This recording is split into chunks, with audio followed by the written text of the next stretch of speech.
Il est né dans l'ombre, mais son nom allait résonner jusqu'au trône des puissants. Dans une Afrique asservie par le joug colonial, un homme s'est levé, un homme sans armes, mais avec une foi inébranlable. Il n'était ni roi, ni général. Et pourtant, il a fait trembler l'Empire français. Son nom, André Matsois. Pour les uns, un simple agitateur. Pour d'autres, un prophète, un libérateur, un visionnaire. De Linzolo à Brazzaville, de Paris au geôle colonial. Son combat pour la justice et la dignité a allumé la flamme de la résistance congolaise. Voici l'histoire d'André Matsois, le martyr devenu mythe. Bienvenue sur Légendes et Vérités.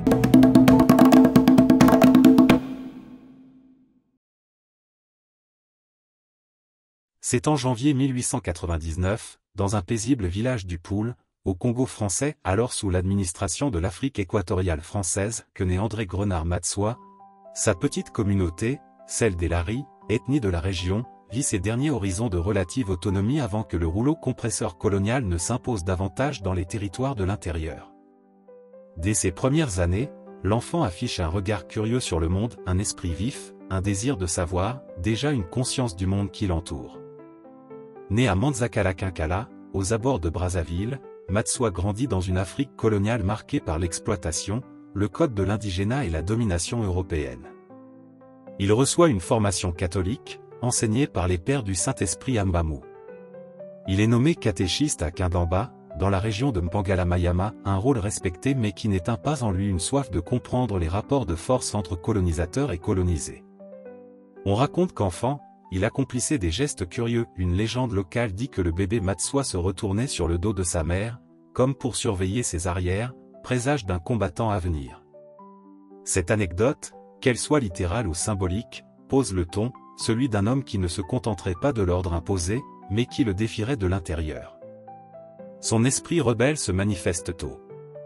Il constate les contrastes, d'un côté les missionnaires, les écoles, les promesses d'éducation, de l'autre les restrictions du statut d'indigène, la faiblesse de l'entraide et l'exploitation silencieuse des ressources. Il enregistre, en lui, cette injustice qui deviendra le ressort de sa vie. Vers 1919 à 1921, Matsois s'installe à Brazzaville, fréquente les cercles de réflexion et se forme aux enjeux de société. Il rêve de partir en France, de toucher du doigt le cœur de l'empire colonial, non pour s'y soumettre, mais pour l'interroger. Il est d'abord refoulé à Anvers puis à Bordeaux. En 1923, il obtient enfin un laissez-passer provisoire pour Marseille puis rejoint la France métropolitaine. Dans ce voyage, il fait un pas de plus sur le chemin de la conscience politique. Il s'engage dans l'armée française, il est enrôlé dans les tirailleurs sénégalais au printemps de 1925 et participe à la guerre du Rif, au Maroc. Il termine cet engagement militaire avec le grade de sous-officier. Cette carrière militaire, souvent négligée dans les récits hagiographiques, est essentielle. Elle marque ce mélange étrange d'allégeance imposée, de services rendus, mais aussi de défis intimes à l'ordre colonial. Arrivé à Paris en 1926, Matsois trouve un emploi de comptable à l'hôpital Laennec, et suit des cours du soir destinés aux indigènes des colonies. Il fréquente les salons parisiens, échange avec d'autres intellectuels africains ou antillais, découvre les écrits de André Gide, de René Maran, et s'inspire de leur dénonciation du racisme et de la colonisation.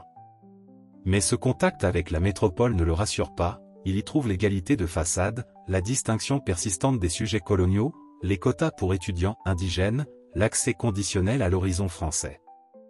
Il comprend que la citoyenneté promise est en fait un leurre pour les colonisés. Dans ces moments de réflexion, Matsois forge une conviction, l'émancipation ne viendra pas d'une concession de l'Empire, mais d'une force propre, d'un réveil africain.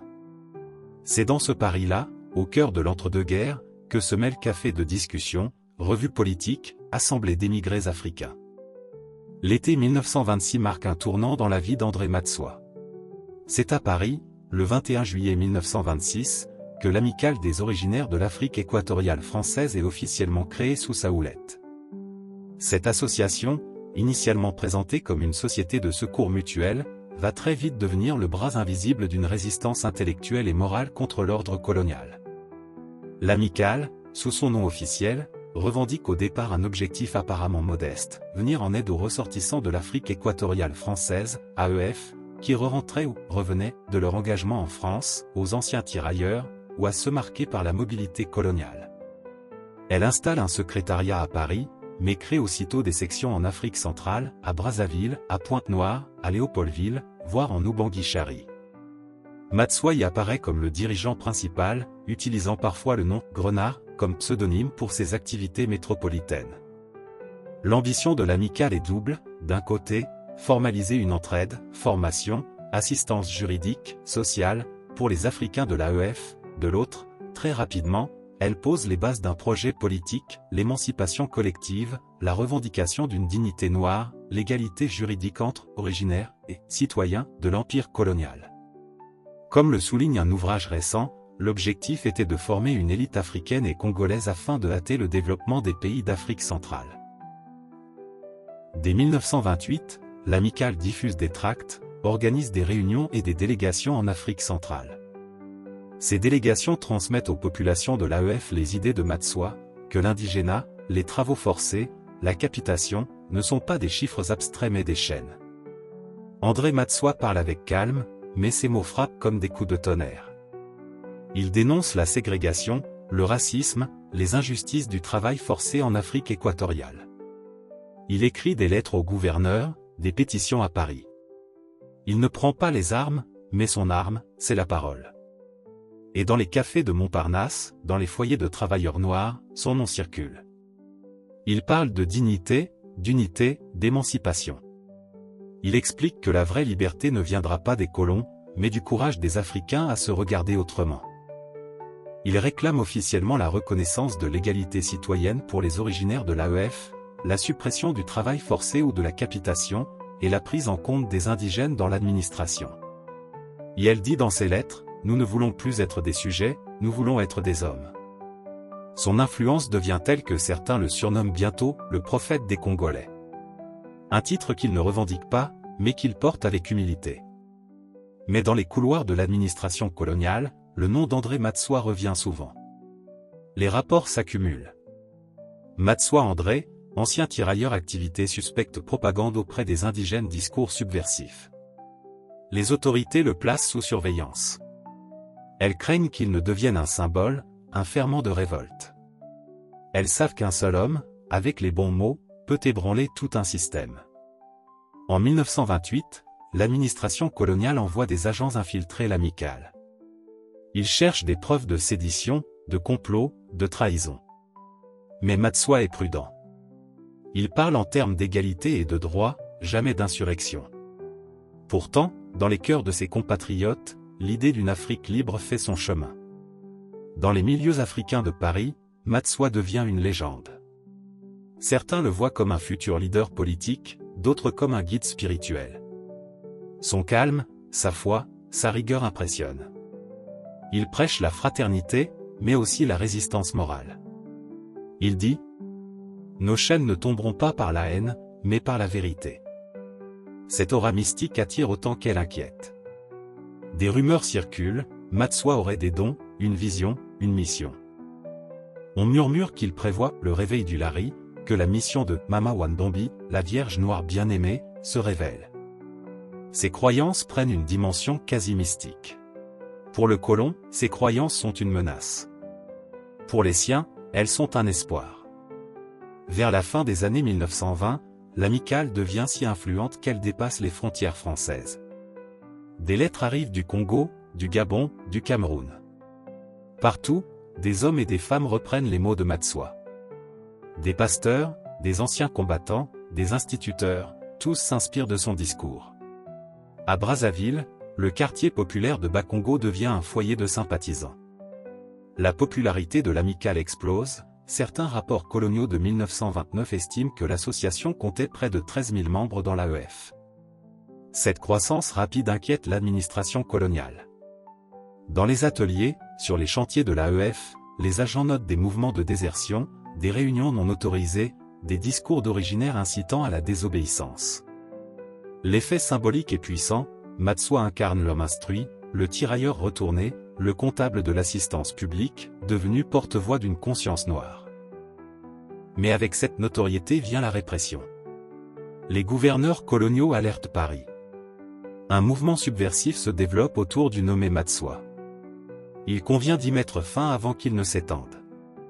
Pourtant, Matsoua reste fidèle à sa ligne, la non-violence, la raison, la foi. Mais les colons ne font pas la différence entre un rêveur et un révolutionnaire. Et bientôt, le piège se referme. En 1929, l'amicale est officiellement dissoute par décret. L'administration française accuse Matsois de détourner des fonds, d'escroquer les travailleurs africains. Une accusation sans preuve, mais suffisante pour le discréditer aux yeux de la loi. Pourtant, au lieu d'éteindre le feu, cette manœuvre le ravive. Car dans l'esprit des Africains, Matsois devient un martyr vivant, l'homme que la France veut faire taire. Dans les villages du Congo, son nom devient un mot de ralliement. Les paysans murmurent ses phrases, les femmes prient pour lui. Dans les rues de Paris, les exilés le regardent comme un modèle. Mais les autorités coloniales, elles, le voient désormais comme un ennemi intérieur. Et Matsois le sait. Chaque pas, chaque parole peut désormais lui coûter la liberté. Pourtant, il ne recule pas. Je ne veux pas d'un monde où l'homme noir doit s'excuser d'exister. Ces mots, simples et vrais, résonnent comme un acte de foi. Et dans le silence oppressant de cette fin de décennie, André Matsois comprend que son destin vient de basculer. La France qui l'a servi va bientôt se retourner contre lui. Mais lui, il est prêt. En décembre 1929, Matsois est arrêté à Paris.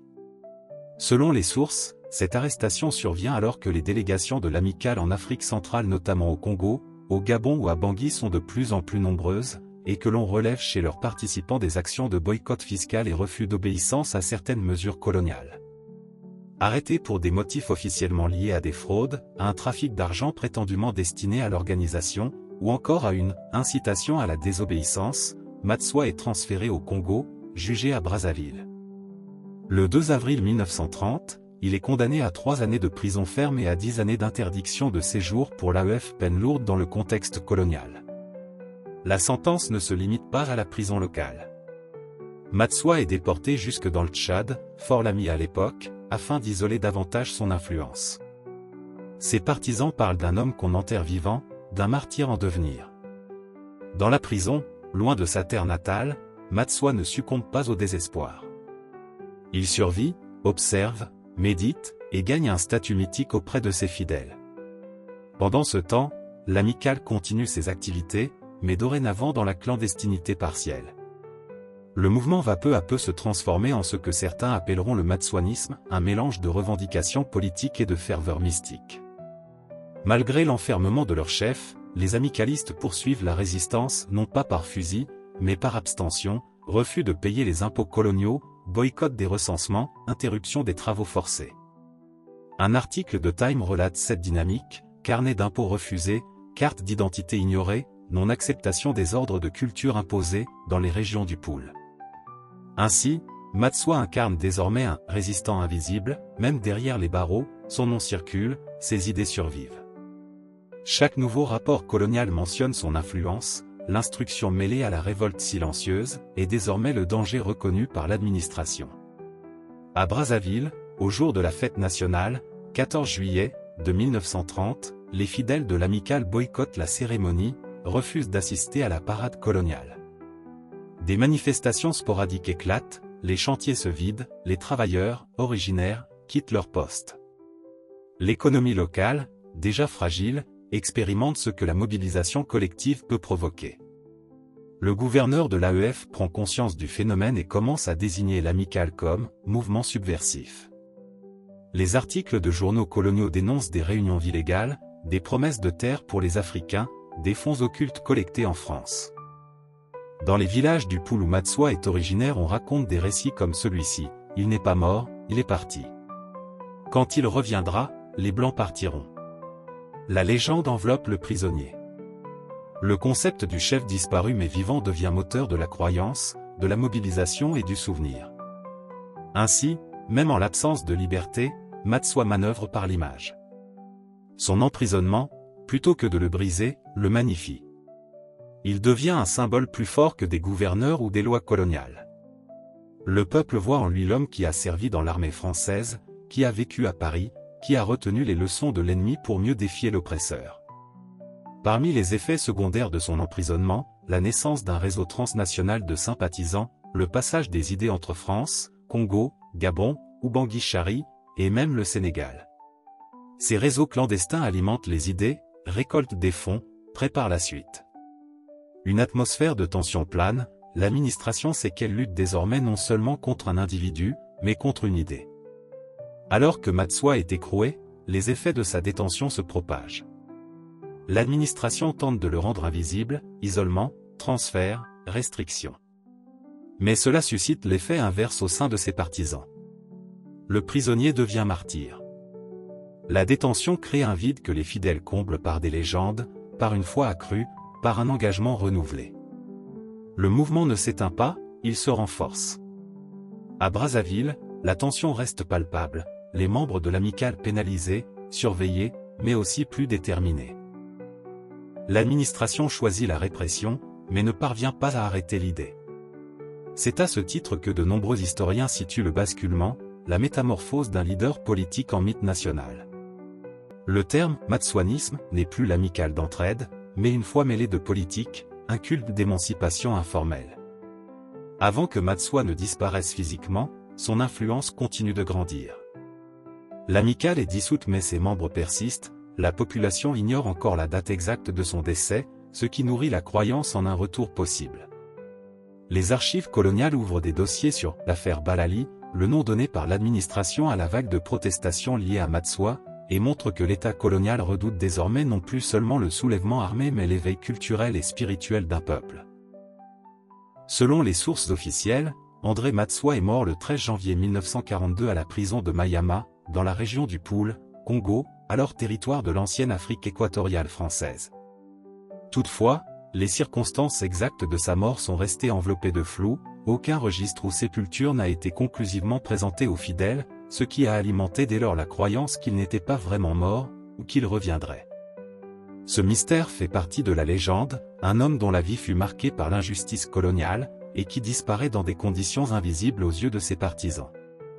Son statut de prisonnier d'État, transféré depuis le Tchad vers Mayama, et sa détention dans un silence imposé, ont créé les conditions de son immortalisation. Mais c'est justement après sa mort que l'héritage de Matsua prit une forme plus vaste, durable, presque religieuse. Le mouvement de l'amicale des originaires de l'AEF qu'il avait fondé évolua.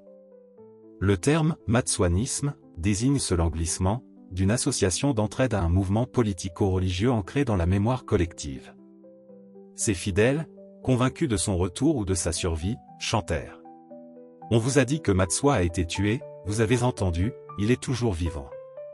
Cette phrase résume le passage du chef politique au mythe vivace. Dans les villages du Poul, et au-delà, le matsuanisme devint un vecteur de croyance, d'identité, de rupture avec la domination coloniale mais aussi d'auto-affirmation culturelle. L'homme qui avait vécu en France, servi dans l'armée coloniale, puis fondé une association pour ses compatriotes devint l'archétype de l'Africain instruit qui refuse les chaînes invisibles.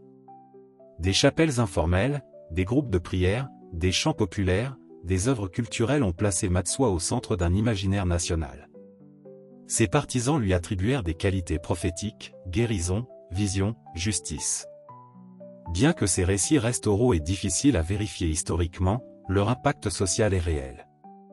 Politiquement, Matsua fut l'un des pionniers de la revendication de la citoyenneté pour les originaires de l'Afrique équatoriale. Son mouvement posait déjà dans les années 1920 à 30 des jalons de ce qui allait devenir le débat de l'indépendance et de l'autogouvernance. Après l'indépendance du Congo-Brazzaville en 1960, sa popularité fut récupérée par divers gouvernements et chefs politiques, de Fulbert Yulu à Denis Sassou Nguesso, qui se réclamèrent de son héritage. Le fait qu'une statue soit élevée à Kinkala à son honneur en atteste, l'homme que l'administration coloniale voulait gommer fut désormais inscrit dans la mémoire nationale. L'héritage de Matsua ne s'est pas limité aux années 1950 ou 1960. Le mouvement matsuaniste reste actif, du moins dans sa dimension spirituelle, et des milliers de Congolais continuent de se réclamer de lui. Dans les études historiques récentes, on pose que Matsua est l'un des acteurs essentiels de la transition anticoloniale en Afrique centrale, non seulement comme homme politique, mais comme symbole de la convergence entre lettrés africains et masses colonisées. Ainsi, les chants, les récits, les commémorations locales gardent vive cette figure, dans les villages de la région du Poul et dans la diaspora. Il incarne la mémoire d'un Congo qui refusait d'être sujet. Même si Matsua ne vécut pas pour voir l'indépendance, son action et sa pensée ont contribué à façonner le paysage politique congolais. Le modèle de mobilisation qu'il inventa, l'organisation de la diaspora, l'envoi de délégations, les pétitions pour la citoyenneté est devenu un archétype pour les mouvements anticoloniaux. On peut dire qu'il est l'un des précurseurs de l'indépendance congolaise et plus largement de l'auto-émancipation africaine. Pour autant, le matsouanisme n'a jamais été institutionnalisé comme l'est par exemple le kimbanguisme au Congo-Kinshasa. La figure de Matsoua reste paradoxalement très forte dans la culture populaire mais moins présente dans l'histoire officielle ou l'enseignement national. Certains chercheurs parlent de « figure oubliée, reléguée ». Le fait que la mort de Matsoua soit entourée de mystères, absence de sépulture connue, croyance en sa survie, a créé un symbole fort de résistance invisible. La figure de Matsoua traverse aussi les frontières. Études comparées des messianismes africains le placent aux côtés de figures comme Simon Kimbangu. Et ainsi s'acheva la vie d'un homme qu'on voulait enfermer, mais s'amorça l'éternité de son nom. Il s'éteignit enchaîné, mais des milliers de voix élevèrent son nom comme prière. Il ne vit pas l'aube de l'indépendance, il en devint l'ombre portée. Aujourd'hui encore, à travers les champs des villages du Poul, dans les rues de Brazzaville, dans les cœurs de la diaspora congolaise, on entend son appel. Debout, homme noir, ton peuple t'a cherché et tu l'as trouvé. Et même si les colonisateurs ont enterré son corps sans sépulture manifeste, ils n'ont pu enterrer l'idée qu'un homme libre ne meurt jamais. Alors si toi aussi tu veux que ces histoires continuent d'exister, abonne-toi à la chaîne Légende et Vérité. Laisse un like pour soutenir ce travail de mémoire. Et partage cette vidéo pour que le nom d'André Matsoua traverse encore plus de frontières. Découvre aussi sur la chaîne les autres figures qui, comme lui, ont façonné l'histoire de notre continent. Chaque légende a son combat, chaque vérité mérite d'être entendue. Parce qu'ensemble, nous faisons revivre ceux que l'histoire a voulu faire taire. Et n'oublie jamais. Demain c'est loin, et le futur, c'est la seconde d'après.